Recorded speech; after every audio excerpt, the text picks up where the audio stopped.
This training series is brought to you by the Running Centre. Whether you're gearing up for Sydney, City to Surf, Melbourne, or the Perth Running Festival, the Running Centre is your destination for sports nutrition and all your running gear. Use code WARP15 at checkout to score 15% off all running gear and nutrition in-store or online. The Running Centre. Let's move together.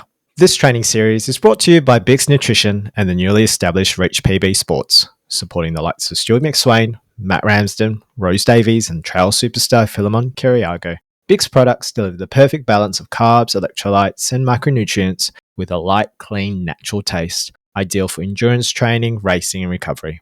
Reach products give you what it takes to push beyond your reach, setting new benchmarks, breaking them over and over again, redefining and reinventing your limits with the essential nutrition you need to reach higher. Use code WARP for 20% off your next order of Bix and Reach products.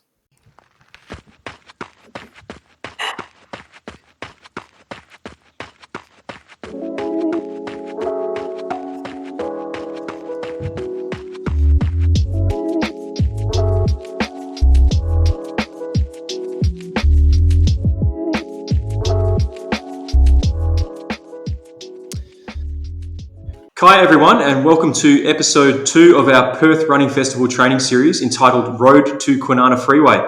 Last episode we had the chance to talk with Matt Smith and Nita Traja about their training and goals for the marathon and half marathon respectively. We also heard from Gabby Villa on how we should handle our day-to-day nutrition as we build mileage and put together monster sessions whilst also recovering for the next week of training.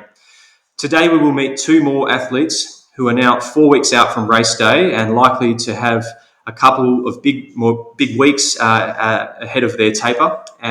Due to a few conflicts, we will chat separately with our resident strength and conditioning expert, Shane Johnstone, senior exercise physiologist and trail monster. However, Simon will wave his magic wand in order to pull together this episode very neatly, and hopefully not only will it benefit our athletes today, but those listening at home. Of course, I'd love to be introducing Simon. However, he's probably running 40 kilometres around Joondalup or Wanneroo somewhere as he prepares for Melbourne Marathon. Bear with me as I bumble through this agenda and attempt to get the best of our athletes. Joining us today, we have someone returning to the podcast, previously joining us on our final episode of 2024 following her exploits at her new home with a 3:01 at Honolulu Marathon. She's since experienced the magic of Boston with a 2:58 and has more on the cards later this year from what we were discussing before the podcast. The self-proclaimed Queen of Kwinana, with one eye always on her Strava segments. Kat Watt, thank you for joining us on the Road to Kwinana training series. Thanks for having me, Chris. Very happy to be here. It's great to have you. Last we spoke, you said you were bringing all the heat and humidity from Honolulu with you to PRF in an effort to level the playing field. Are we going to see the game face at 19 kilometres in the half marathon? So I think I would have said that when I was probably a bit fitter than what I am now. I think I'm actually praying for cool conditions because I'm not going to touch that top 5 or that prize money. So I may as well have good conditions and actually get a half decent time. Yeah, it'd be nice to have it. If anything, get a good training run out of it. Exactly. Now, are you still towing the boys around, or are they towing you around these days? The boys are definitely towing me around. My son's joining me on sessions. He's also doing PRF, so he's 11. So unfortunately, he's not old enough to do the 10K, which he'd love to do, but he'll be lining up on the 4K. So a bit of training ahead for him. Fantastic. And generally, his running's going quite well? Yeah, very well. As I said, track sessions, he tows me around, encourages me. He's a good kid. Looking forward to seeing how he goes in the 4K then. Also joining us is the 2025 Backyard Gravel Marathon Relay Champion with his old man, a prediction he made a week out when he messaged the Warp Instagram to make sure we were covering the results. An impressive 2:58 at Bibra Lake earlier this year. He's got a new pair of shoes, care of Sam at the Running Centre. Denzel Gould, welcome to the Road to Kwinana Freeway training series. Thanks for having me, mate. I'm super stoked to finally get on the podcast. Yeah, glad to have you. So tell us, mate, how old are you, and is Smithy your grandfather? He could be. I haven't had a genetics test, but I'm 20.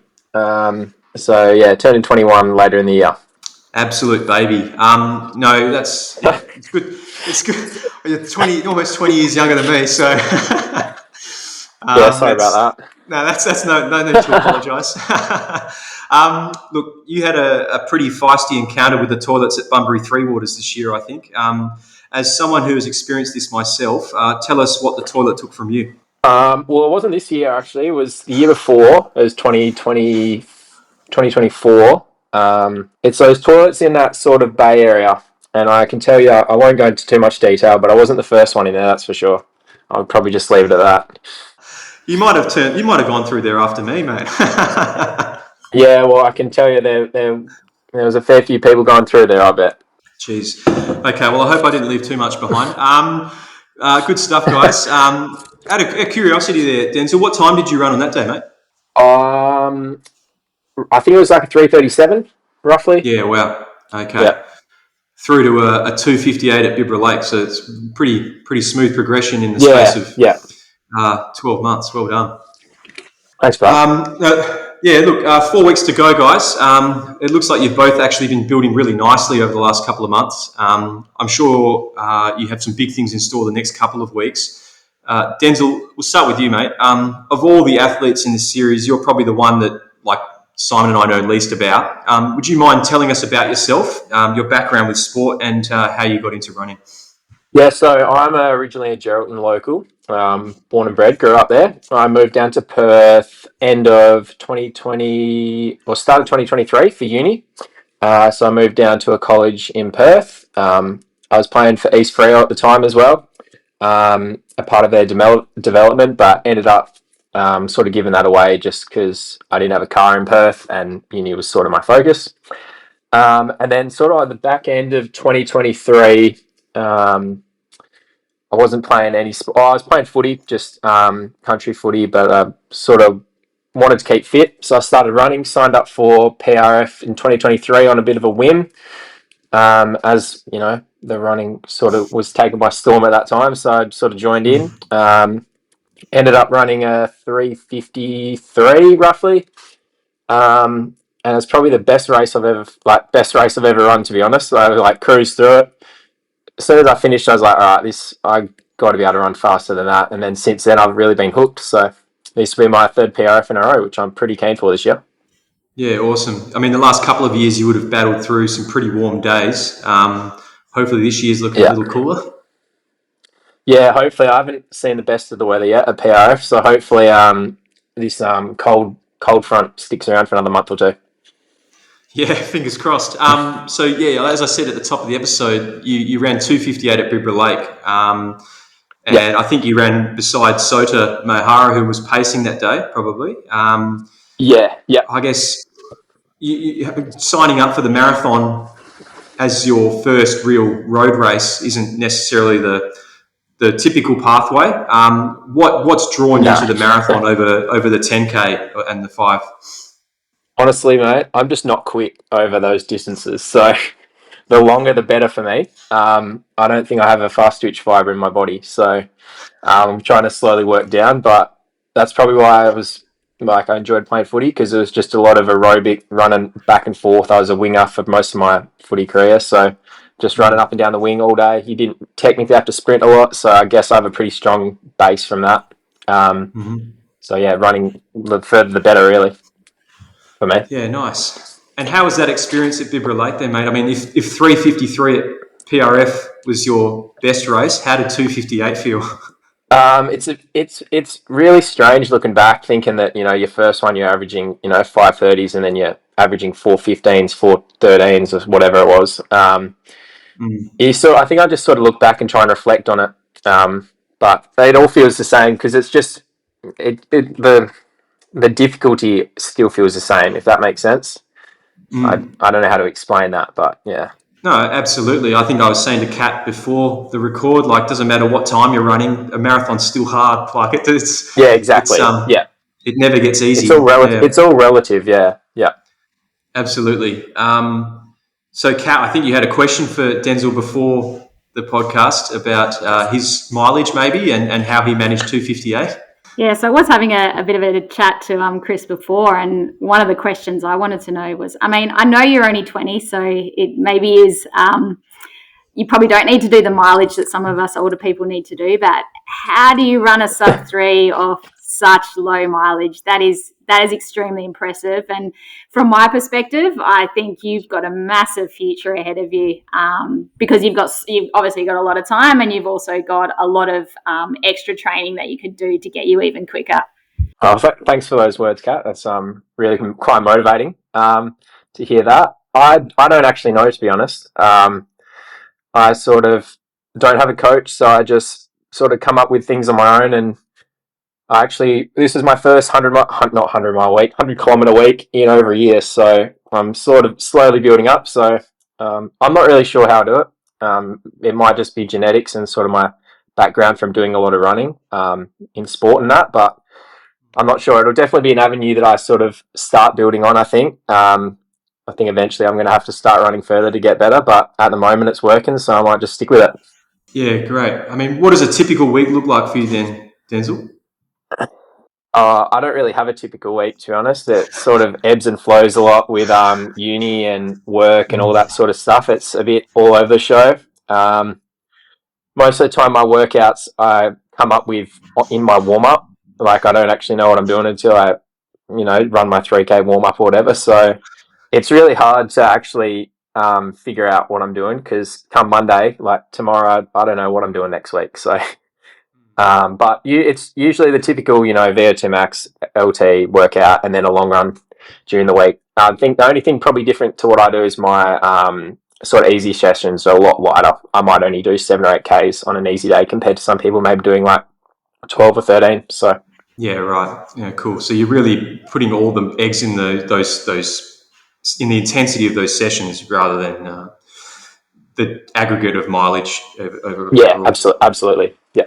I remember before Simon and I had a crack at 3 hours the first time last year. We were speaking to someone and they said, look, if you're doing 140 Ks a week, that'll get you your sub 3. And I was like, shit, 140 Ks. Like, far out. Yeah, I'm doing 100 right now. Yeah, geez. So it certainly changed the perspective. And look, there's definite truth to that. Like, if you can manage to string together big weeks, a lot, like Kat said, you've got a very bright future ahead of you if you can stay injury free and actually increase the mileage. Who knows what your ceiling is, and potentially with the aid of a coach, it would be be interesting to see what you could put together. But so you're roughly hitting 100 Ks a week now. I think last week you were in Coral Bay for most of the week, from what I could see, and then you ran a 4x5K on a Sunday after drinking Great Northerns all week. How are those long run sessions going? That one didn't go well, I can tell you that for free. I had a lot of carbs in me, so it didn't feel too bad, but I was pretty sluggish.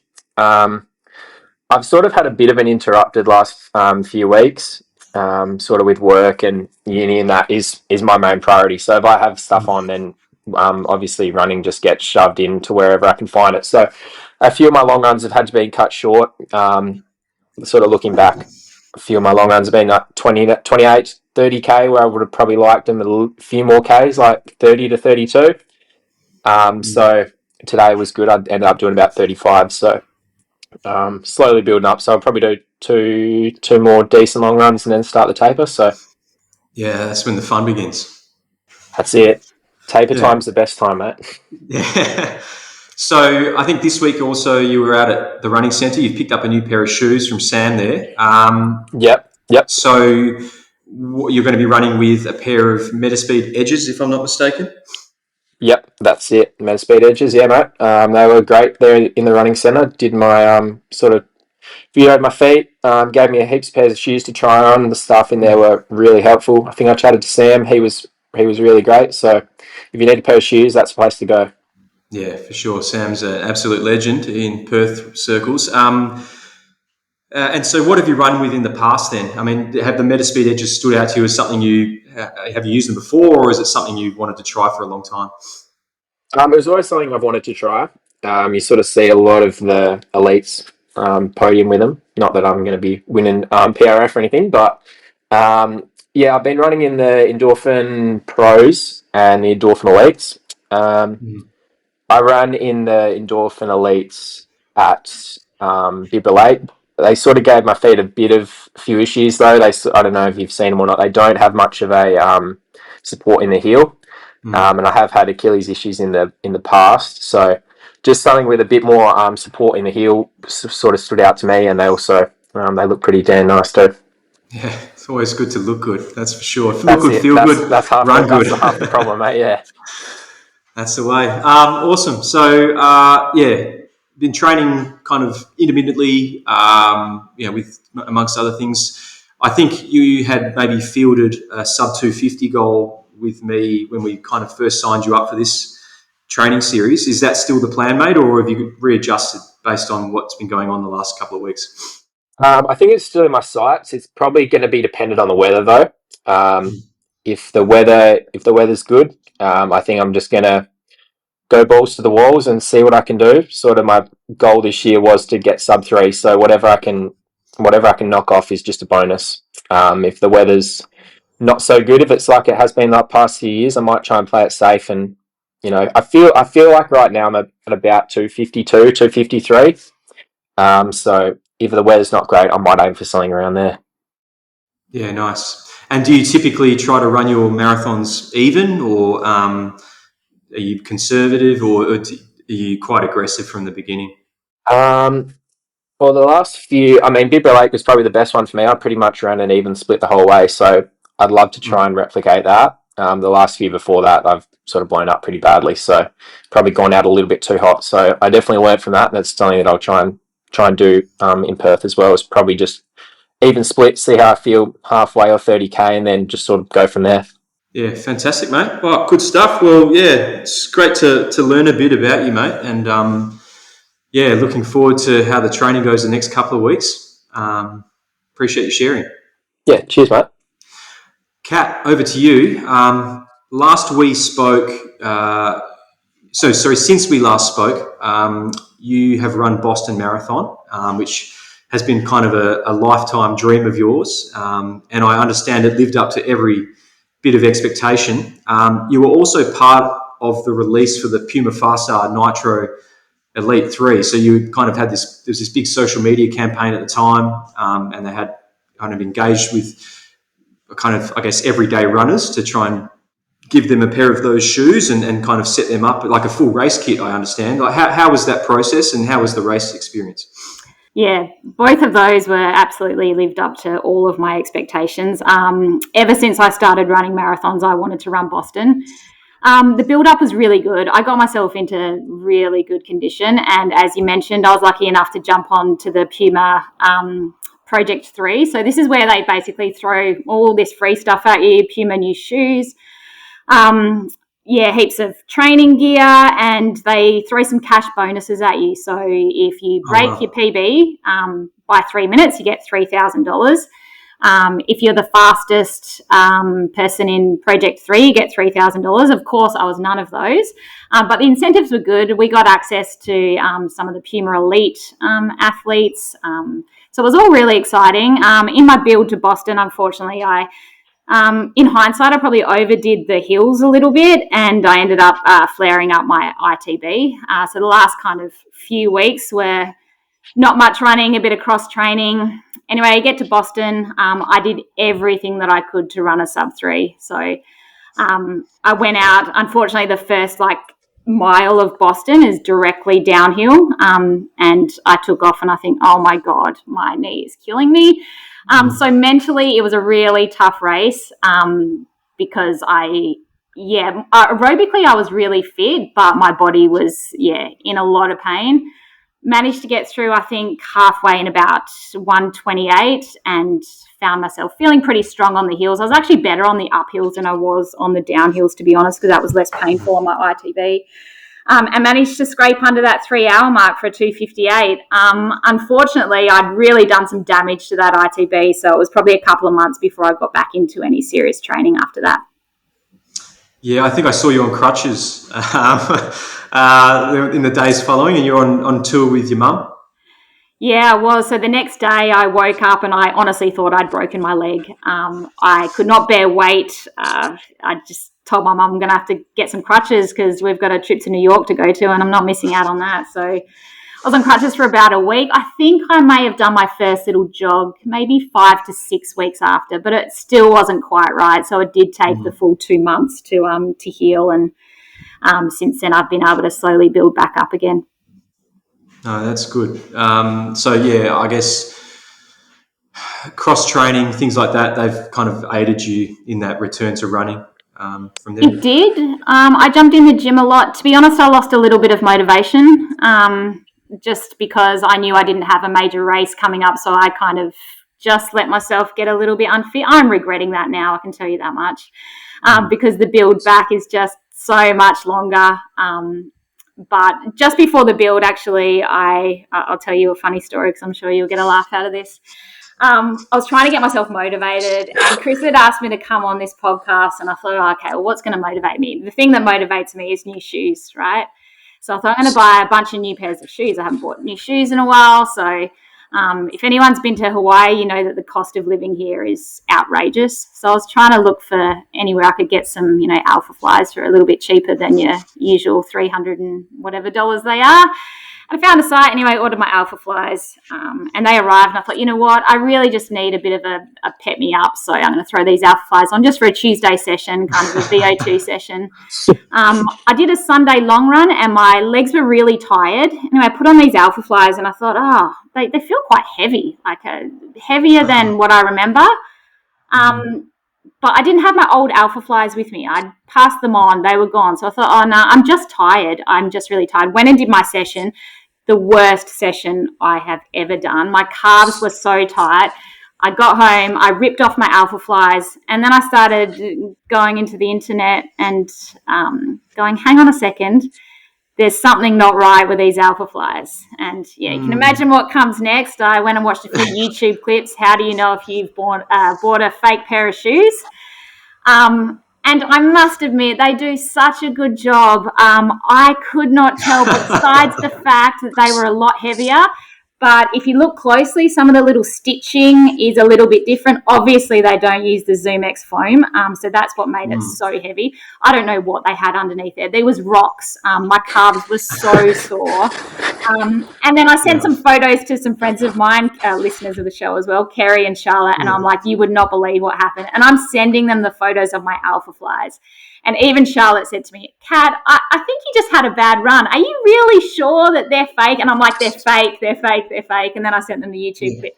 So that was the start of my rebuild. So you could imagine my motivation at that point. I've carried that tight calf pretty much since then. But I refuse to get rid of them. I'll bring them back to Perth and you can take a look. But, yeah, I got duped. I got absolutely duped. Oh, what a shame. I mean, yeah, you do. Sometimes you do anything for a bit of motivation and to kick you while you're down. It's not great. Yeah, it was pretty terrible. Yeah. That's no good. Well, I mean, sometimes it pays to spend the extra money, doesn't it? Well, since then, I said to Charlotte, I said, you know what? I think I've fallen out of love with the Alpha Fly because they look like an Alpha Fly. And I'm like, I don't think I can go back now because I've had such a bad experience. But then I forgave Nike and I forgave the Alpha Fly and I went and bought one off the Nike website. Cost me, $280 US or whatever it was. So I'll stop being a tight ass and spend the money and get a good pair of Alpha Flies. So we're friends again now. So that'll be the shoe you're wearing for the half marathon at Perth? Oh, I don't think so. I think I'm going to run in the Fast R3 from Puma. So as I said, I was lucky enough to run in those in Boston. They don't have a lot of calf protection, but they are amazing. I cannot, if I go to a track session in them, they are 5 seconds per K faster than any other super shoe on the market. I had no calf issues in Boston. I went in with an injury and I came out with an injury. So I've done a few sessions in those. I felt amazing. I've pulled up okay. So they're going to be my shoe for PRF. Nice. Will you get a box fresh pair or are you going to go with those ones? Well, I did. I got a fresh pair. So they actually gave me 3 pairs of these as part of Project 3. So I got another pair after Boston just for saying thank you. So they have not got 1 kilometre in them. So they'll be fresh out of the box. Fantastic. Well, that's awesome. No, I think Vlad wore those for Ultra Perth, 50K. And yeah, he ran really well in a pair of those and rated them highly. So yeah, that's awesome. Good stuff. Well, I just want to quickly touch I do have a question on. for you though, Kat. Sorry. Oh, please go ahead, sure. mate. Are the hills of Boston everything sort of everyone makes it out to be? Are they that bad? Oh, look, I took it really easy. So basically the profile of Boston is the first half is downhill and the second half is uphill, pretty much. The first half, I was running so conservatively that people were just passing me. I think I went through halfway in maybe, like 6,000 spot or something like that. And I ended up finishing in 3,000 or something. So I overtook basically in the second half 3,000 people, because I think people just run too hard that first half. And if you beat your quads up, you can't get back up the hills. So I was very conservative. And in the second half, the hills aren't that bad if you haven't trashed your quads. And I was passing people throughout the whole second half of the race and managed to run it as best as I possibly could. Yeah, I think Fair enough. Sydney is a pretty similar in that it's a net downhill course. The first 10Ks of Sydney are downhill. So if you go hard on that first 10Ks or you're not careful, you will trash your quads, and that's what kills you. But yeah, overall, it's not actually the scary. The hills aren't super steep. They're not super scary. I'm sure Boston's pretty similar. It's just they hit you at the time where if you haven't done the right thing, you will suffer. Absolutely, yeah. No, I'll definitely have to go over and try Boston one time. Have you got any aspirations to do something like that, Denzel? Do any of the majors? Yeah, absolutely. Once I sort of get a bit more money, mate, it's definitely on the cards.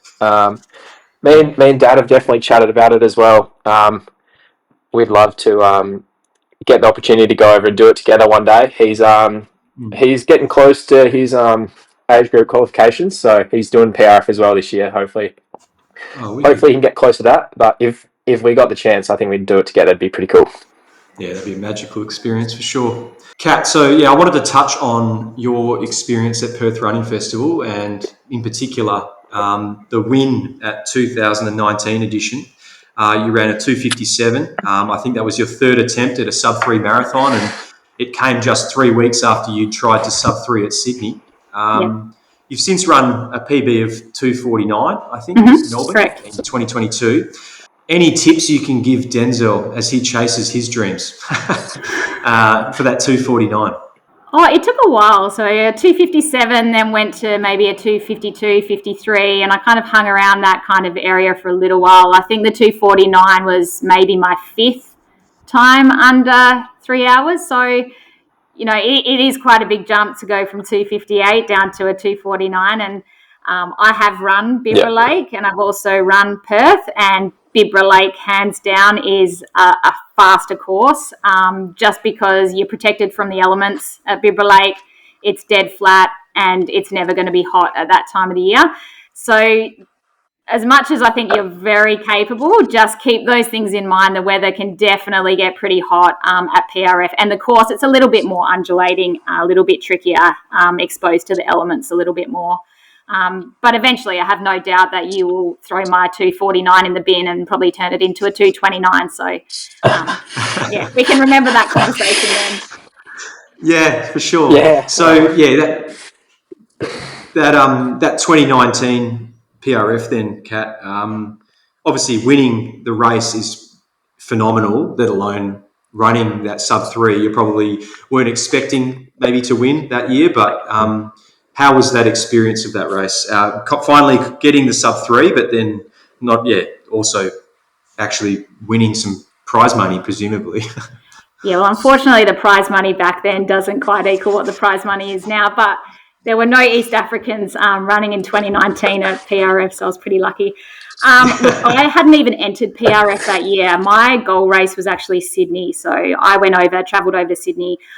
Like Simon was, I was absolutely well under sub-3. It was going to be my second attempt. I tried the first time and I ran a 3:01 at Bunbury. It was a fair attempt. I wasn't too disappointed. I faded a bit in the back half. Went over to Sydney. I thought I was 2:53, 54. I was doing training runs in 3:10. I was just supremely fit. A couple of days into getting there, I think I got there on the Thursday. By the Saturday, I was really unwell. And speaking to my husband, everybody at home was actually really unwell. Although I was with my friend and we just said, it's just nerves. It's just nerves. You're so nervous. That's why you're not well. And I was on the toilet. I couldn't carb load. And then the morning of the race, I was basically on the toilet the whole time. Told you I'd have a good toilet story for you. It was so bad. I felt so sick. It was like, now in hindsight, I should never have started the race, but I was just like, why am I so nervous that it's just making me go to the toilet so much? I feel so horrible. I haven't been able to eat. Anyway, the race started. It felt pretty ordinary. I just thought, keep going. I didn't really feel like taking a gel, so I waited till 15 Ks to take my first gel, which is just insane. I took that gel, and within 200 metres, it's back up again. I'm still trying to tell myself I'd probably also gone out a little bit too hard if I just wanted to run sub 3, but as I was saying, like Simon, I was faster than that. I believed I was faster than that. And that's okay. I thought, just keep running. Eventually that bus is going to catch you, right? The sub 3 bus. The sub 3 bus caught me, ran over the top of me and kept going. And I knew then that was probably at about maybe 28 Ks. It was all over. I was sick a couple more times, run, walk, and I finished the race. Obviously devastated, but kind of come to the realization that it was kind of out of my control. My whole family was sick. There's a gastro bug through the family, and that's just one of those things. That's just bad luck. And then because my race was so slow, my body had actually recovered fairly well. Like, I'd never advocate for anybody to run 2 marathons 3 weeks apart. Maybe back then I was a little bit more robust than what I was now. But within 5 days, I had a chat to my coach, and somehow miraculously, the sold out event found an entry for me. So I didn't ask questions, and I entered PRF, which was 3 weeks after Sydney. Very strict instructions from the coach to say, you run 1:29.59 through halfway. This is all about getting the sub 3. Forget your 2:52, 53. You run to get 2:59.59. Don't care where you place. We're just going to get this done. There's plenty of opportunity to run faster later on. So that was the deal. I had a personal pacer, Ryan, who ran with me. We went through the first half in 1:29.50. I was antsy. I was angry. I was annoyed. It was too slow. I felt like I was jogging. And then he finally said, we can pick it up slightly, but not too much. Even till 35 Ks, I think we'd picked it up slightly until I was getting quite frustrated. Like, I'm good. Like, I can sprint. I can go. I'd had a small break on the field. So there were the likes of Jackie Kellerman, Renee Baker, Lauren French. So all the names that we hear these days, I think all of us were trying to get that magical sub 3. I think back then, like, sub 3 was a big deal. Now it seems like every second person can run sub 3. Anyway, there's a turnaround at Mayland, and I remember turning around and seeing Jackie probably maybe a minute behind me. And Jackie's one of those girls that's just not going to give up. She's got amazing endurance. And then I thought, I've really got to go now. Renee Baker as well, like, she's so strong. So then it became about, okay, let's win this race. And I was able to kind of pick up a little bit more and finish in a 2:57, which was well under the 3, given I'd gone through halfway at 1:29. In hindsight, I ran into Optus Stadium. It was the first iteration of PRF as a marathon. My family was there to watch me. I'd won the state title. I'd won some massive prize money. And in hindsight, I was like, this is so much better than doing this sub 3 in Sydney, where I didn't have any of my family. I probably would have come like 29th or something, but, it's not a big deal over there. There's so much competition. And it was just the most magical feeling. I don't think even my 2:49 doesn't come close to what I felt that day when I ran into that stadium. So, PRF does hold a very special place in my heart. No, that's amazing.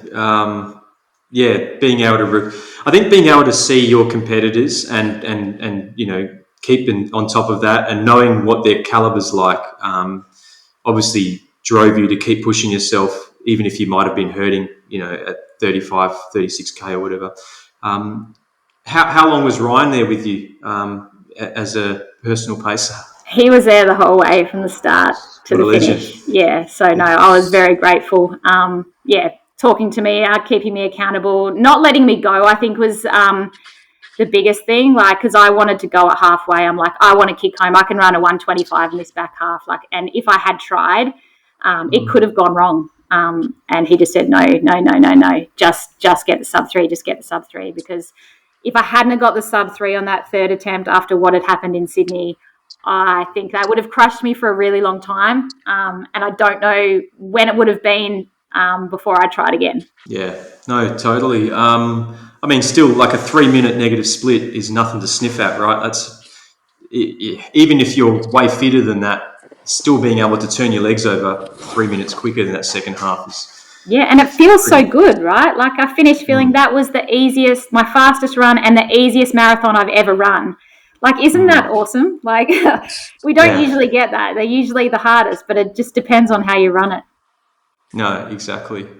I speaking of pacing, I had a really good experience running with Lauren at the Perth Half Marathon this year, and I think it's awesome. Running your own races is great, but running them and like pacing your mates is also a great thing. So having Ryan do that for you on that occasion is awesome. Have you got any experiences where you've done like that for your athletes or anything, Kat? Like I've paced a lot. I love pacing. I really enjoy it. I'm quite metronomic. I reckon I could rival you in that, stealing that title off you, Chris. I've paced plenty of half marathons. I've done Joondalup 90 minutes a couple of times. Paced a lot of park runs over my time, but I really do like pacing half marathons. I've paced in HBF half as well. I really like to pace that time where you're comfortable. You can still give a little bit of encouragement, but you're still working. That's why I like the 90-minute half. I mean, maybe not now. I was probably not as fit as I once was. Pacing a 90-minute half used to be, a great workout and just a great thing to do for somebody. Well, fun fact, Denzel, Kat actually paced me to my first sub 90-minute half marathon at Joondalup in 2023, I think.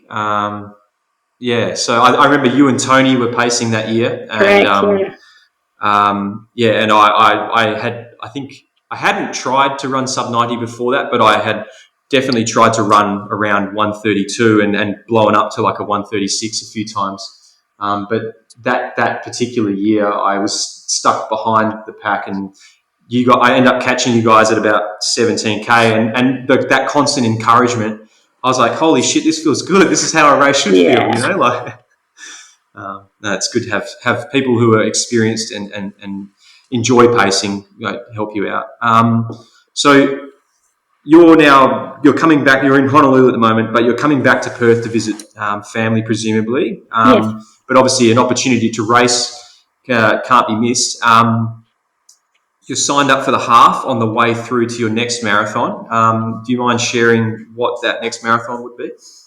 So my next marathon is New York, which is pretty exciting. That's only 3 weeks after PRF. So PRF will probably signal my taper. I usually do a half marathon within a marathon build. I think it gives me a good gauge of where I'm at and what I should aim for my marathon. They've always aligned really well. So when I ran my 249, I also ran a 119 half. Last year when I did Honolulu, I ran 125 in a half marathon in hot, humid conditions. And then I ran a 301, which I think aligns pretty nicely as well. So in saying those two, because I'm very keen to run sub 3 at New York, I'd love to land somewhere 123 would be nice. That'd give me enough confidence to think that I'm fit enough to run a sub 3 at New York. Yeah, awesome. Well, I mean, you never know. I mean, you say you won't be on the podium, but you just never know who's going to show up, particularly in the half marathon at Perth. So, we'll definitely be keeping our eyes on who's on the lead pack for sure. Thanks, Chris. But I'd be pretty happy with probably a top 10. I don't even know if that'd get me a top 10 these days. But no, we'll wait and see. Certainly don't want to put any pressure on you. So obviously living and training in Honolulu, like the year-round humidity must be absolutely oppressive. Are you still being coached by Benita Willis? I think you were ahead of Honolulu, is that right? No, so I was actually coached by Kelly Parlane, which she was working for Bonita Willer, so it's part of her company. And we were great together. I really wanted her to coach me to New York, but unfortunately she's decided that coaching is not something she's going to continue with. And I'm very reluctant to jump on to somebody new this soon. So I've gone back to coaching myself, particularly because I was coming back from an injury as well. So it's worked out okay. I'm a little bit, I must admit, I am a little bit like Denzel, where I'm like, what am I going to do this week? I've been doing this gig a very long time, so I have a good idea what my Tuesdays look like, what my Fridays look like, what my long run looks like, and I fill it full of as much aerobic, easy running as possible. It's nothing new, nothing that I haven't done before. So we'll go with that this time around, and see how well I can go. Yeah, for sure. And so how does that humidity, like, compared to how you were coaching yourself at some point in Perth, like how does it change being in the humidity? Is it just dialing back the paces? Is it dialing back the volume, or is it a combination? Look, it's definitely a combination of both. Even just your recovery runs, I was telling you before, you go for 6Ks, you get back, you have a litre of Gatorade, you jump in the pool, and an hour later you're still sweating. So you're not getting that full recovery. And to me, that's not really recovery. It doesn't matter what pace you go. My heart rate could be 115 and I'm still coming back feeling like I'm just hot. So it is tough. So my volume is low. If I do run a sub 3 at New York, this will be the lowest volume I've ever run to run a sub 3. So I'm sitting at about 110, 115 for the last few weeks. I'd like to get around 120, maybe the couple of weeks I'm in Perth if the weather's kind, make it a little bit easier, but I'm probably going to have to sit around that level. I just cannot do any more running. I think I would just send myself into kind of a hole that I'm not going to be able to climb out of. No, I mean, I couldn't do it. Training. I mean, I think whether you're in Honolulu, whether you're in like Southeast Asia, training in those conditions is absolutely pretty impressive. But I feel like I would lose the joy of running if I had to run in those conditions all of the time. Like I suffer through 4 months of summer here, and by the end of it, I'm absolutely begging for 6-degree mornings. So no, kudos to you for doing it. Now, thanks for sharing, Kat. That's exciting stuff. I'm looking forward to it. New York's exciting. Obviously, that'll tick off, another major for you. Would the plan then from there to maybe start touring Europe, or maybe do Sydney one year to kind of start ticking the rest of them off? Yeah, so I do plan. I'm definitely not one of those people who have to do every major. Like I don't just want to tick them off. If the opportunity comes up, I will definitely take it. I do want to do Chicago. So while I'm over in the States, I do want to kind of run those 3 marathons. So that'll be next October. I'll do Chicago. Sydney, I just have to go back. I told you about that one experience at Sydney, but I've had another bad experience at Sydney. So there's demons there that I need to go and fix. So hopefully 2027, when I'm back home for good, I'll be running Sydney. And I'll definitely want to do one in Asia, so in Japan, whether that's Tokyo or Nagoya or something like that in the future as well. Yeah, we could. Chicago would be great. It's reasonably quick, right? And Sydney these days is supposed to be an absolute spectacle. Yeah. I know it was probably still quite big in 2023 when you ran it last, but from all accounts, from people I heard from 2 weeks ago, it was just something else. So, bigger and better. 2027. We'll look forward to it. All right. Now the intention here, guys, was to talk to Shane Johnstone directly about your approaches to strength and conditioning, and how or if this plays a role in keeping you running. Unfortunately, due to scheduling issues, we haven't been able to do that, but we will have a chat with him tomorrow evening. Simon and I will. Now, it's no secret that gym work plays like a huge role in the weekly routine of many of our elite athletes, both as a means of cross-training, but also like injury prevention and rehabilitation. Kat, your responses to the questionnaire indicated that cardio is life. and if you weren't running, you'd be cycling. Is that an accurate assessment of your relationship with strength training? Oh, I don't like it. I have zero motivation to get in the gym, but I do, and that's why I put it on Strava. I know some people roll their eyes when they see a strength workout, but if I don't put it on there and I'm not accountable, I just won't do it. Over the years, I've got away with some blocks of training where I haven't done any strength, but I've been doing this a long time. I'm in my 40s. I need to get in the gym. I feel stronger. I feel like if I do get an injury, it's happened for some other reason, and it's not because people go, you should get in the gym. So I do it, but gosh, I need some motivation to get in there to tick off my 2 times a week, because I do not find it enjoyable whatsoever. Yeah, you and me both. But if you're getting twice a week, that's like twice more than most. So Exactly. yeah, that's impressive. What does your strength training look like? Are you lifting things, or are you on the stepper? Are you kind of doing Pilates, yoga, things like that? I got a strength training program from Valerie, so Dr. Kate Baldwin, and I follow that. So it is all kind of about your legs. It's lifting heavy as well. So I do lift heavy, squatting, lunges, step ups, things like that, calf raises. But I also like to do a little bit of upper body, because, I mean, who wants to have your strong kind of man calves and then have bingo wings? You've got to kind of even your body out. So I just do it for the aesthetics. But yeah, kind of all round. It takes me about 50 minutes or something like that to do that.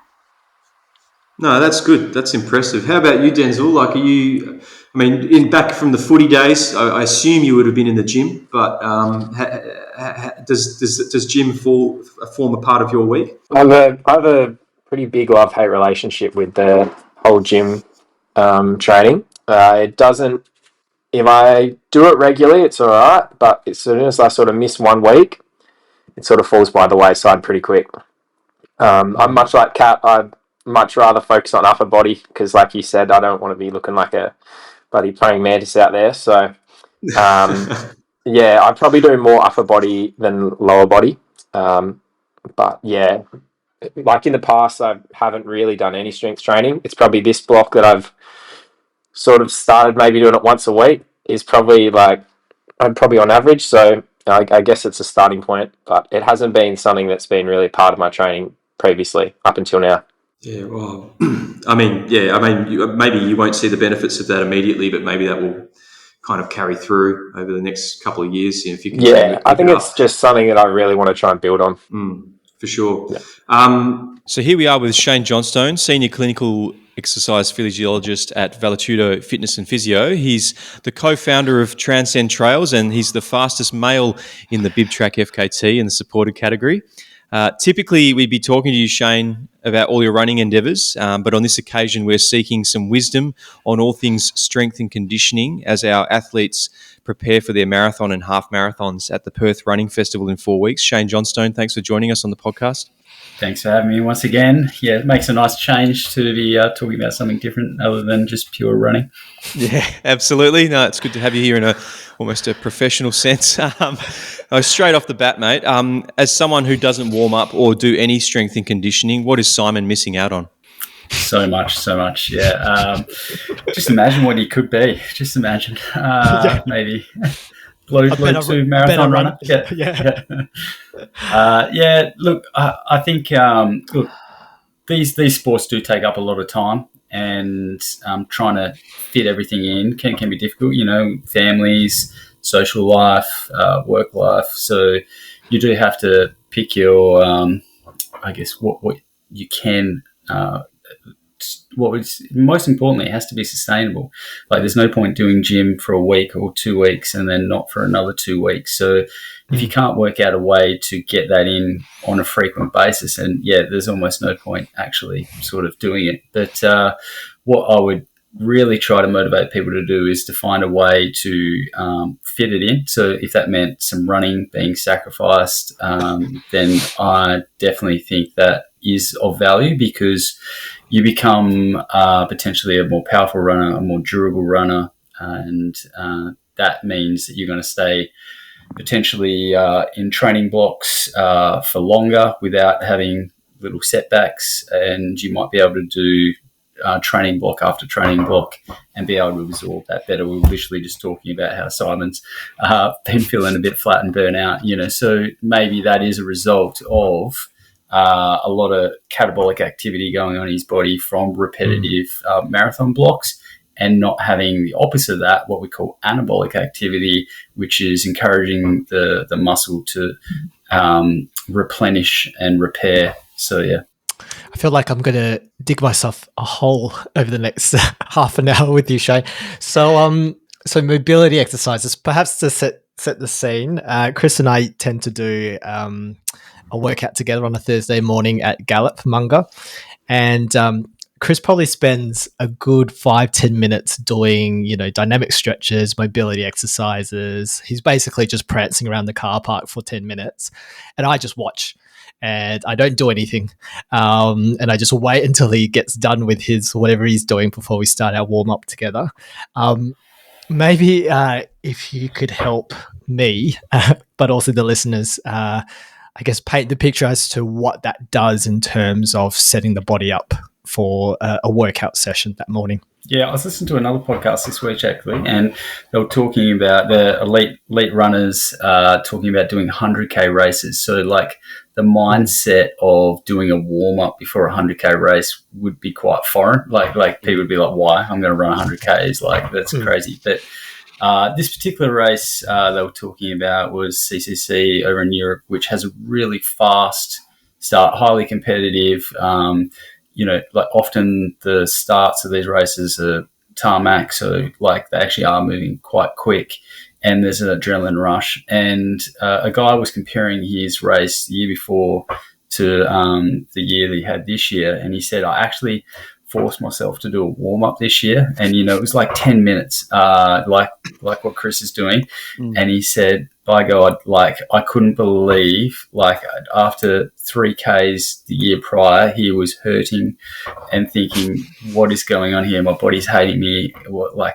This is not a great sensation to have at the start of a 100K race. And it wasn't, like, really good for his confidence. And he didn't have a very good race. And this year he sort of said, I felt amazing. I felt like up to it, and, went on and had like quite a good day.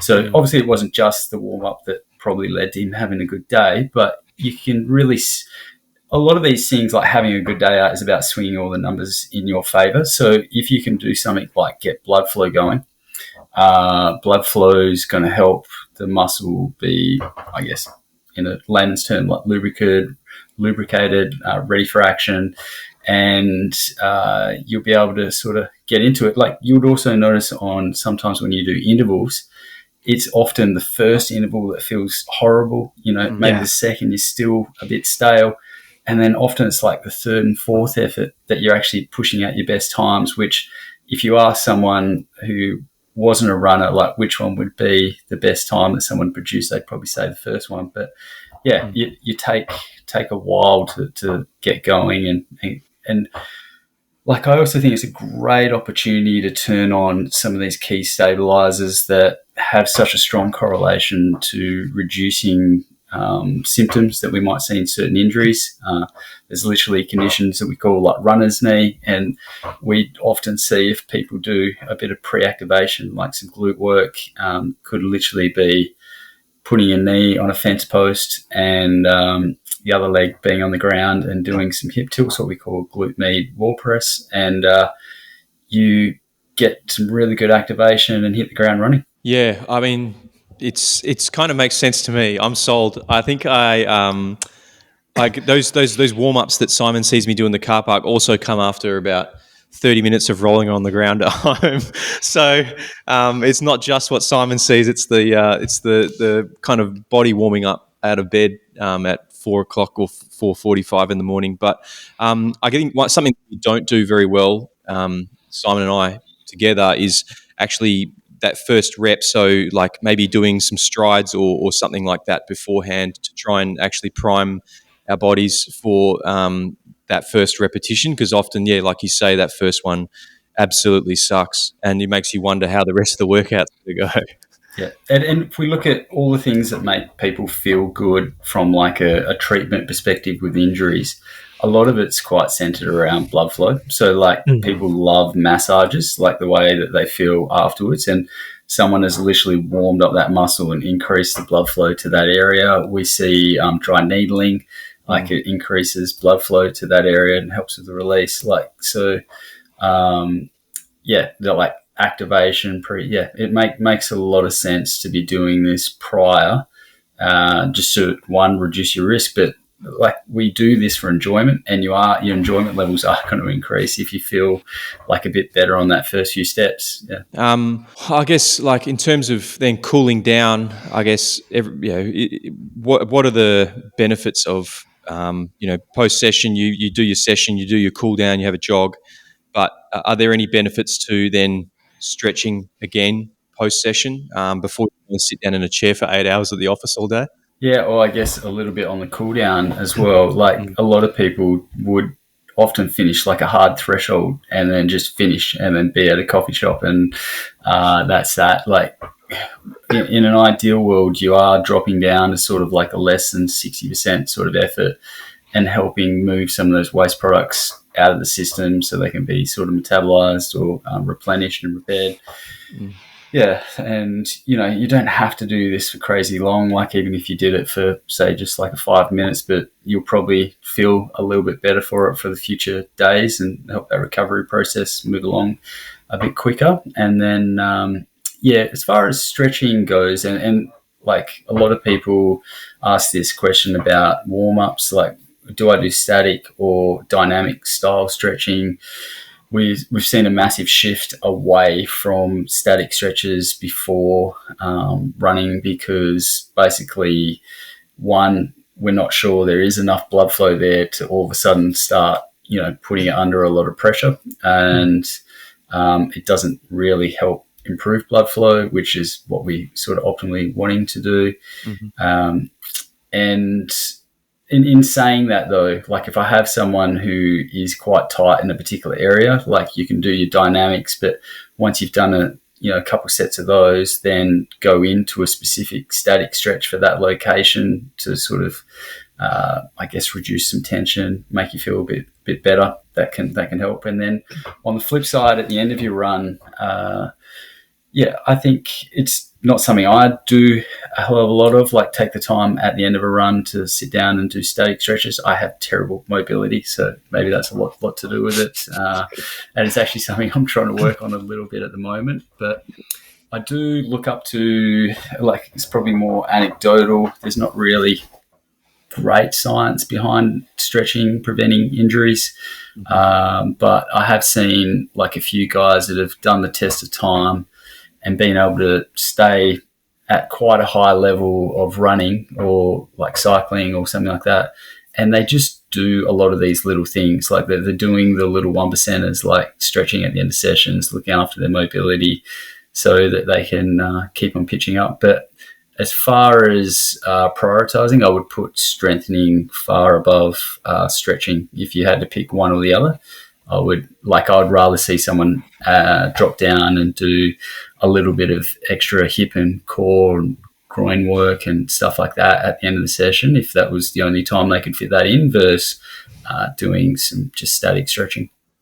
Cool. Oh, and that brings like a good timing for the next question. Actually, is the timing. So, of your strength work. So I think like who's been to the gym before has experienced like DOMs and suffering from doing too many RDLs or whatever, and then the next day is absolute torture on when you go for a run. Like in terms of timing those strength sessions with the rest of your program. So I think you mentioned earlier maybe dropping an easy day might be an option, or to slotting in some strength. But if you're trying to maintain running 6-7 days a week and then you want to slot in 2 sessions of strength every week, like which days would you be picking to do that? Yeah, so like another way to think about it is if you had typically on like low days, might be high for a lot of people, but let's say you ran for an hour on like 2 of your low days, I'd rather see that be like 2 half-hour gym sessions with to half-hour easy runs, and I just think long term you're going to get a lot more sort of benefit out of that than what potentially an extra hour of running per week could like add up to give. And I guess idealistic versus realistic in a lot of people's scenarios here might be quite different. And we have to remember that not everyone listening here is going to be an Olympic or, sort of world major sort of marathon runner running for cash. Although Perth Running Festival, you can win some money. So yeah, that's true. There's some decent cash too. But what I'm getting at here is, I guess if you were ultimate elite, you would make your hard days hard. So you tend to do your strength training on the same days you're doing intervals. Now, that can be really difficult for people because, say, like the days I do intervals, for me, in like the way I'm obviously training for quite long races, but my 2 interval days, I'm doing like 2-hour run. So it's to add on another gym session onto that is pretty tough. So I end up doing gym sessions on my easy days. So it's not ideal, but it fits into my lifestyle and I consistently do it. And I would more look at trying to find something that's consistent than something that you try and fit it on your interval days and you're able to sustain it for 2 weeks, and then there's a week you don't, and then you do for another week, and then don't for 2 weeks. Like that's never going to really add up to give you much benefit long term. The other thing to think about, like, so you mentioned like getting soreness and DOMS, and this is often a concern for runners. And the way I try and pitch it to them is that we're not trying to, like, this is not a CrossFit session. It's not, High Rocks or F45. It's not about thrashing yourself. Mm-hmm. It's about giving your body a stimulus that it can absorb. And then by absorbing that, then we're going to benefit and then move on and be able to run faster. So it doesn't have to be a huge dose because runners aren't used to doing a lot of gym. So if you're only doing it twice a week, your body doesn't need a massive stimulus. It's going to be new and foreign most of the time.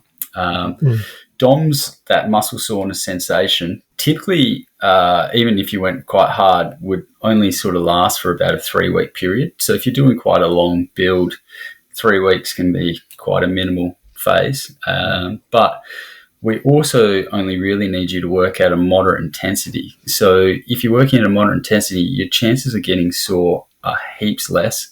I always say to people to have this mentality of you've got 2 reps in reserve. So if I'm telling you to do 8 reps, you should feel like you could have done 10, but you're stopping at 8. So yeah, you're very unlikely to get sore from that. But athletes sometimes can get caught up in it and like they push, they're always thinking more is better. But I want you to have a stimulus, but then still be able to turn up the next day and run and deliver like a good session. So again, like consistency is more important than intensity. And we can do little tricks. Like you'll find sometimes runners get caught up in other things, like they're worried about putting on mass and being too heavy. So it's going to impact their weight and ability to run a marathon, for example. But you're very unlikely to put on a lot of muscle mass when you're only doing 2 gym sessions a week, and especially when your body's in such a high catabolic state from all the running. It's quite unlikely. And we can also just do things like 2 sets. So you might do a warm-up set, but then you just do 2 quality sets. So the actual dose is quite minimal. So again, you're pretty unlikely to put on a lot of mass. And we can even get a bit more clever with, like, we know certain rep ranges do certain things to your body. So between 8 to 12 reps is what we call hypertrophy range. It's what bodybuilders would typically do.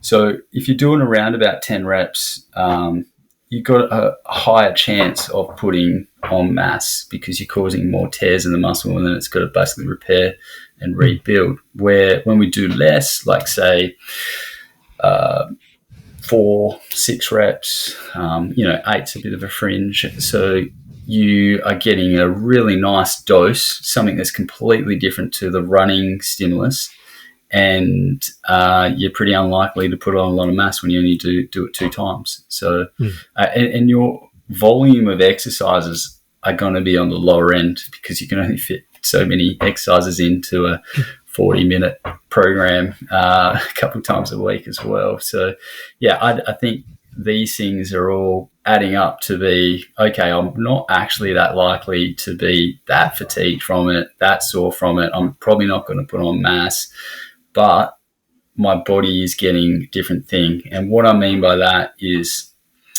if we were to get sounds gruesome, but if we were to get a muscle and cut it in, like as a cross section, and you go for a run and we were to watch how many of those fibers were activated when that foot hits the ground, you would see a very small amount of fibers from within that whole muscle that are firing.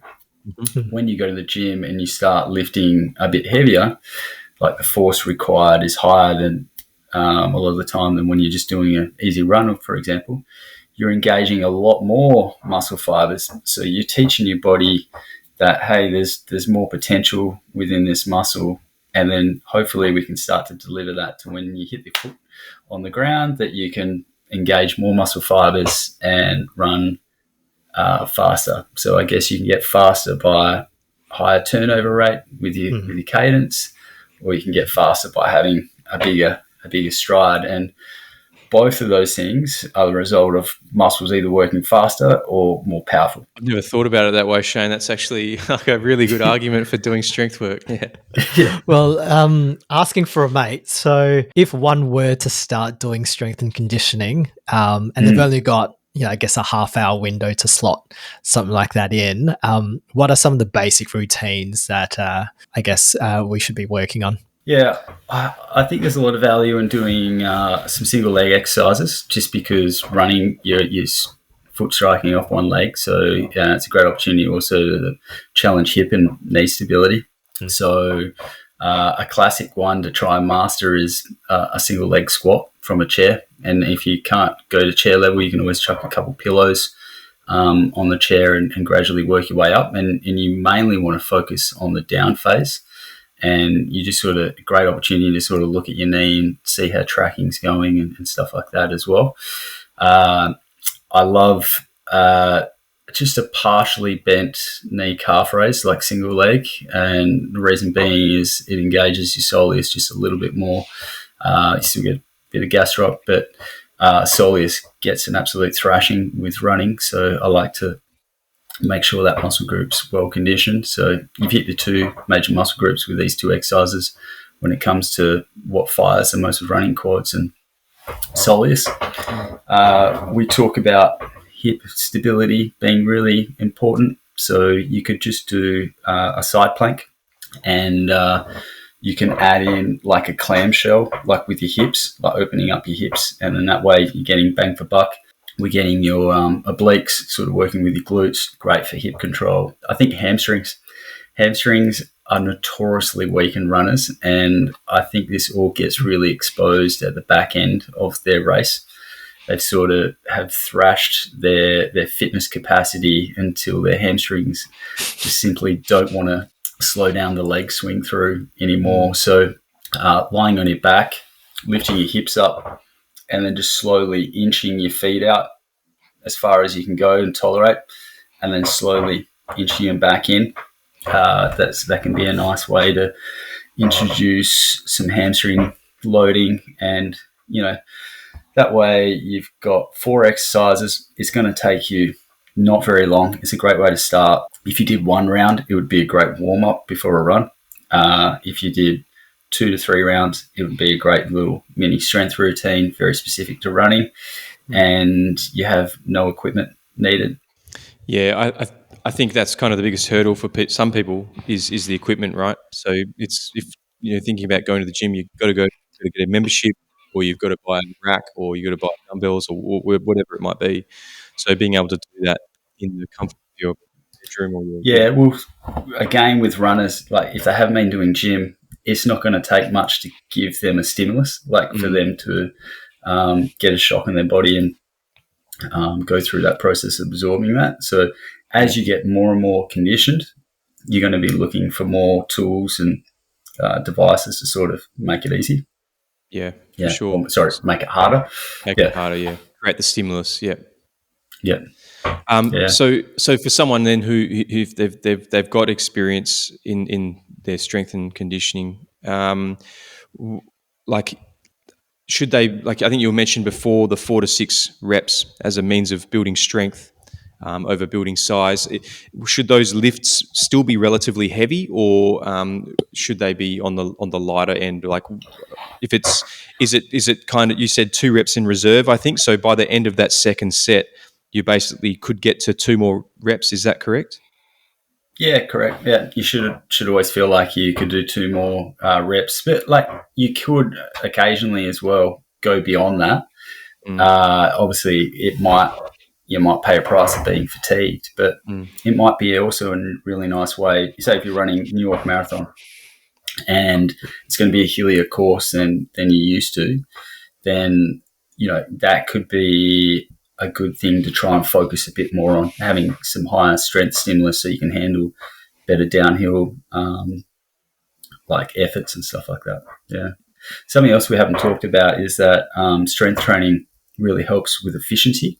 So it challenges your muscle coordination, and you're doing it in quite a slow action. So the muscle, say if you're doing a bicep curl, the muscle at the top of the bicep is contracting, but the muscle at the back is also contracting, but at a much lower level, but it lets you bring that up. So your body gets better at coordinating that process, and then you're wasting less energy. So if you're doing that much better, then you're wasting less energy. Hopefully you could run further. Yeah. While expending less energy. Yeah. Nice. Yeah. For less cost. Yeah. Yeah, exactly. So I guess then, like, thinking about it over the course of a marathon block, assuming strength training's constantly in your life, does the strength, or if in your experience, or what you would be recommending to athletes, would the strength training program change over the course of a marathon block? Would it be, in that building phase, that base phase, building phase, and then would you be dropping it off toward race day? And then what then comes after race day? Like, when do you get back into your strength training? I think it really depends how serious someone's taking their build. Like, I think you could keep it. Potentially, you could give someone a program and they could use it over the 12 weeks, and as long as they're consistent, they're still going to see benefit and sort of build through that.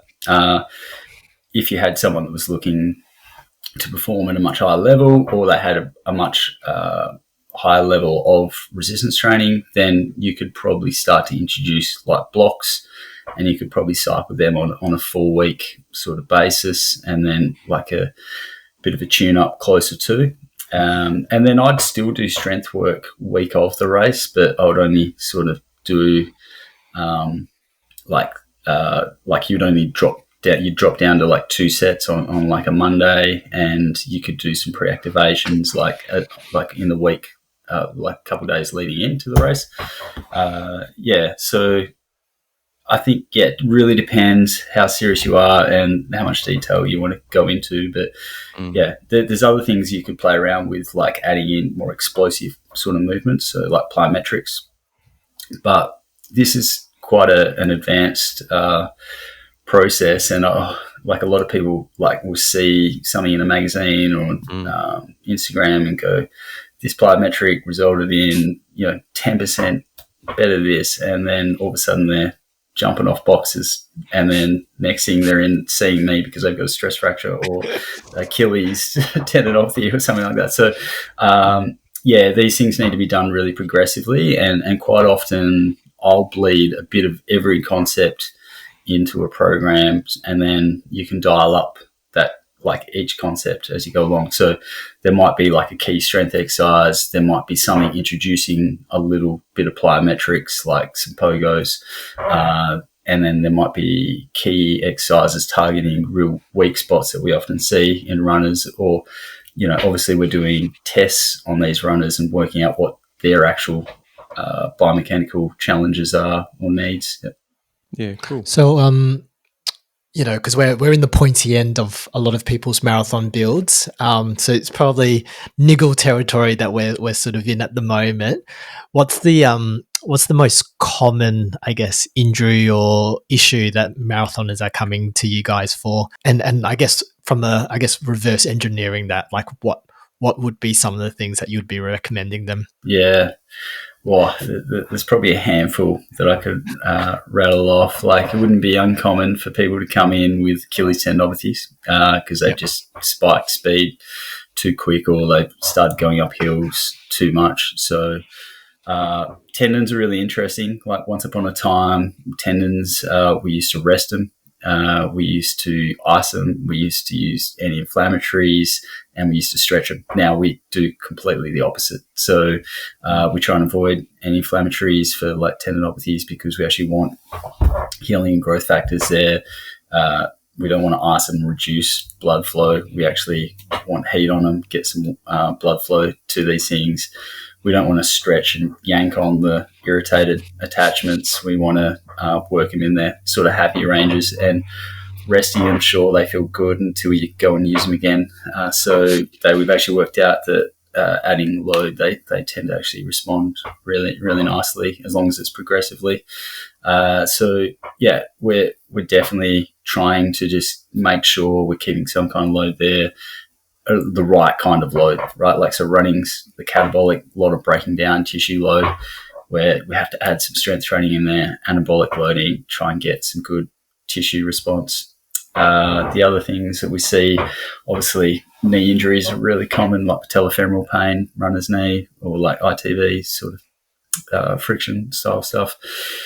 So, the common go-tos there is get your hips strong, and also from the bottom, get your ankles nice and strong, and that will hopefully address some of that middle chain demand.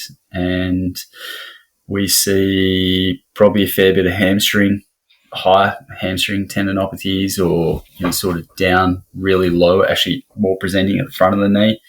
And that's sort of what I was getting at before. You go and test their hamstrings and they're pathetically weak. Like, we have a manual muscle tester, which is like a electronic device, and we get people to push their heel into it and see what force they can produce. And it's not unusual to see a runner only produce like 4 or 5 kilos of force, and then their quads can smash out like 30 to 40 kilos, and then just the imbalance is way off. So we need to address some of that. And then what else did you see? But groin pain. The runners, again, are notoriously weak through their adductors. They're doing no strengthening because they're often just running in straight lines. Like, they're not thinking about getting these stabilizer muscles, and often you can sort of get away with it. Like, you sort of, if you keep running straight and don't do anything too crazy, don't do anything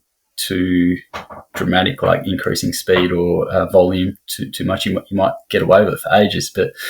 And then all of a sudden you sign up for a race that's just a little bit beyond what you normally do, and then bam, like, all these things start to pop up. Yeah, I think I'm guilty of that one. My adductors are absolute like shoestrings. So anytime I go on the trail, all of a sudden, like the next 2 days, my adductors are firing. So need to work on that for sure. I had a couple of questions actually, Shane, from the athletes on the series. So wanted to quickly run those by you, if that's okay. Yeah, fire away.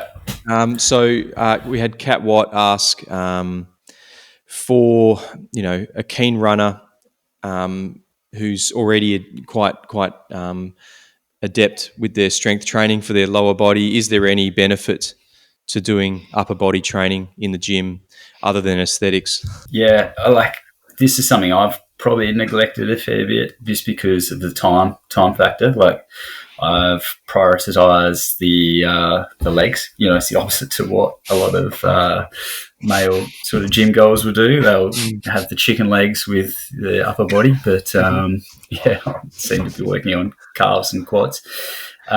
Yes, I do think there is. Like, at the end of the day, you only have to watch a runner and look at how much the arms are moving throughout the whole process. There's opportunity there for that all to be working in sync. We want our upper body and our lower body to channel in, and I do think you can build in some of this to your lower body exercises as well. Like even just when you're doing pogos, bringing in arm swings, you can do step ups with shoulder actions. You can be time efficient with this stuff. I don't think you need to spend a lot of time on the upper body. Like you could probably pick 2 exercises, and maybe because you're doing less of them, you do 3, even 4 sets. Like you're not going to be getting massive stimulus like volume wise, so you can afford to really double down on those 2 particular exercises. And there actually might be something you split up, like it might not actually be on your leg day. So you could, to cut down time and efficiency, you might be able to fit these on a completely separate run day where you're at a playground and you do push-ups and a pull-up, push-up, pull-up, push-up, pull-up, and then you're done.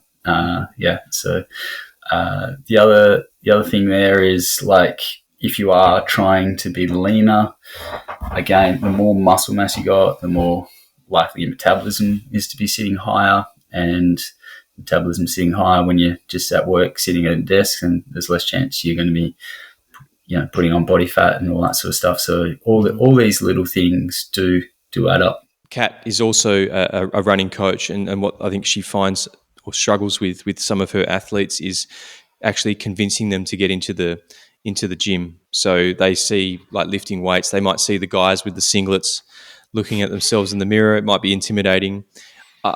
Things like stair steppers, yogas, Pilates, like those are obviously a different form of strength training, right? Like, is that something that people could benefit from? I always question whether we actually can call them strength training. So, like, at the end of the day, I actually remember seeing a YouTuber like ages ago talking about cyclists, like how they love to go really low gears and just grind up hills. And people talk about that being like a strength session, but he's like, that's not strength. Like, it's not powerful. If you look at what they're maybe hitting at, they're hitting 300, 400 watts, yet a sprinter's hitting like 2,000 watts. Like, that's strong. Where 300, 400, they're efficient, all that jazz, but they're not strong per se. So I think it's quite easy to get a lot of, like, I would rather be more specific with my fatigue resistance training. Like, so if I'd rather send someone out and do some hill reps running and actually get that specific stimulus within their running training. And then, like I said earlier, like when you're in the gym, give your body a completely new stimulus, like fire up as many motor units as possible. And that, like, it's got a neural effect, it's got a motor unit effect. But even something we have to consider, again, like for general health, and this is highly relevant for females, 1 in 3 females will develop osteoporosis. So that's where their bones become hollow, later in life fall over, fracture things. You can be in hospital for 6 months, sometimes they don't come out of hospital. And in these years where, Kat's in this group where they're young and their bone mass is still decent, you've got to be careful. You're running a lot, so a lot of catabolic activity, encouraging tissue to break down, but gym can put stress on that bone, encourage it to remodel, hold its density. So 40 years down the track, you fall over and it's not a big issue. So it's about having the foresight, the whole holistic health sight, and also, stress fractures are a thing as well. We don't want young athletes with osteopenia, osteoporosis, that sort of thing. Actually, my wife is celiac, so she has lots of trouble with digesting, like, the proper nutrients through her daily intake, and her bone mass was quite low. So we put her on like a strengthening block, like trying to address that. So and a cyclist, who likes riding up hills, can easily get focused on putting on mass and being slower going uphill. But the bigger, more important thing to focus on is being healthy, reducing risk of chronic health conditions. But also she doesn't ride up hills any slower because she did gym. Like, if anything, she's actually more powerful and can and has better efficiency, better muscle coordination, and and especially for Perth, like with punchy hills, we don't have 1,000-meter climbs. Yeah, sure. Well, yeah, I think it's probably just about shifting perspective then, in terms of like what, sure, there's people will have this misconception, short-term things, but yeah, that like the long-term things you explained there are very important too. We also had Denzel Gould, one of our younger athletes.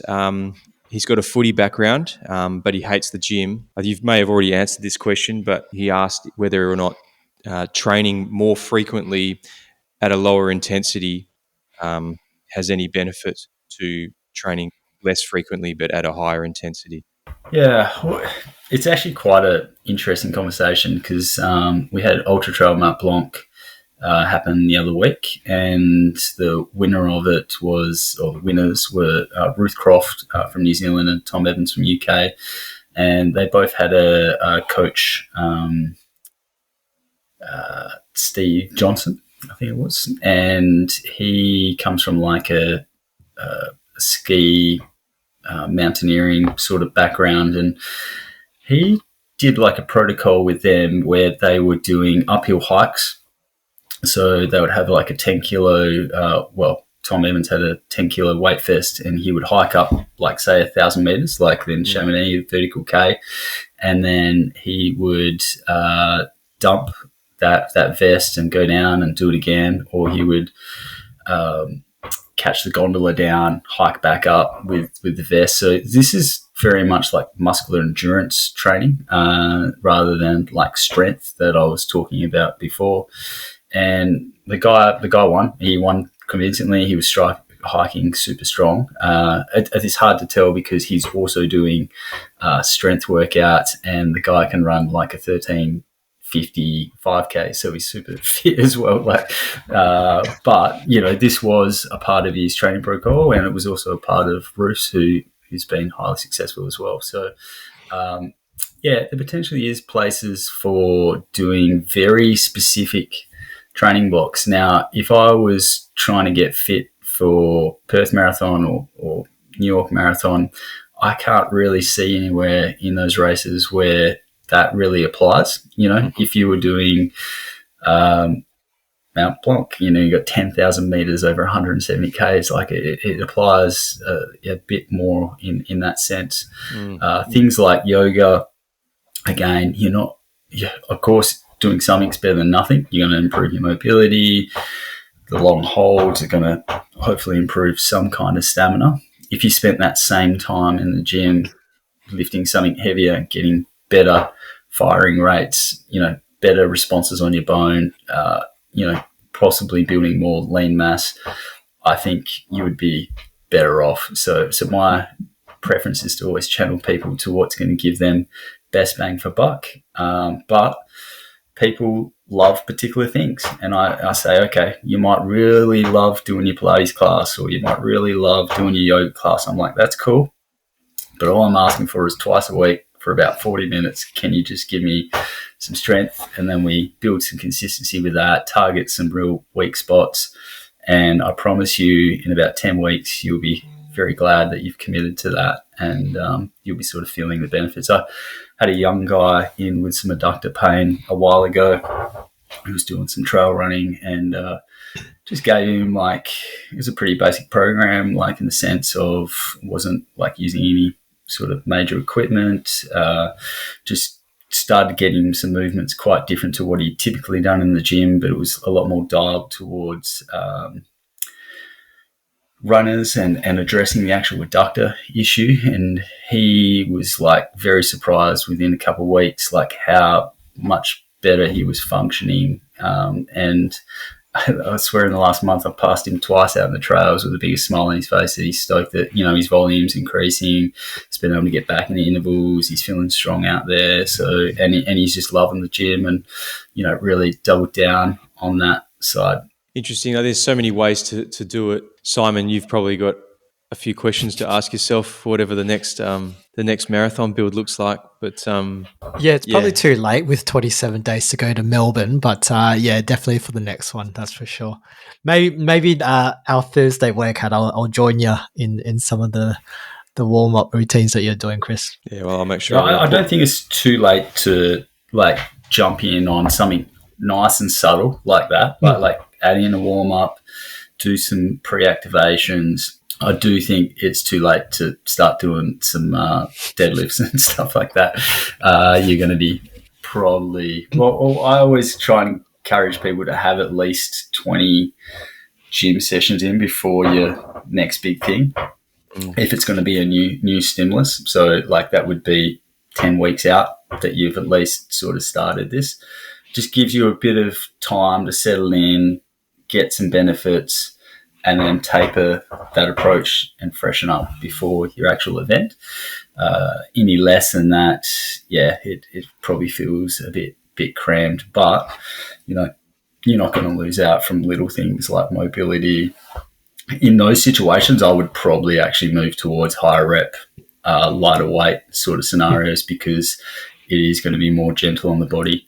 Shane, you've been very generous with your time again, mate. It's always a pleasure to have you here on the WA Running Podcast. And hopefully our athletes, but also our listeners will find this discussion of great benefit as they kind of head toward their respective races in the next few weeks. But so Shane Johnstone, thanks so much for joining us, mate. And we'll catch you next time on the WA Running Podcast. No worries, guys. I love what you guys are doing for the community. I'm happy to help in just my own little part. Yeah, thank you. Appreciate it, mate. Kat and Denzel, thanks for joining us today. Denzel, great to meet you and get to know you, mate. Kat, great to see you getting the love back, enjoying your running again, and looking forward to seeing what you all put together in a few weeks' time at Perth Running Festival. But in the interim, I hope we see you guys down at the Running Centre in a few weeks' time at the live show. Thanks for joining us on this episode of Road to Kwinana Freeway. See ya. Thanks, Chris. Thanks for having me, Chris.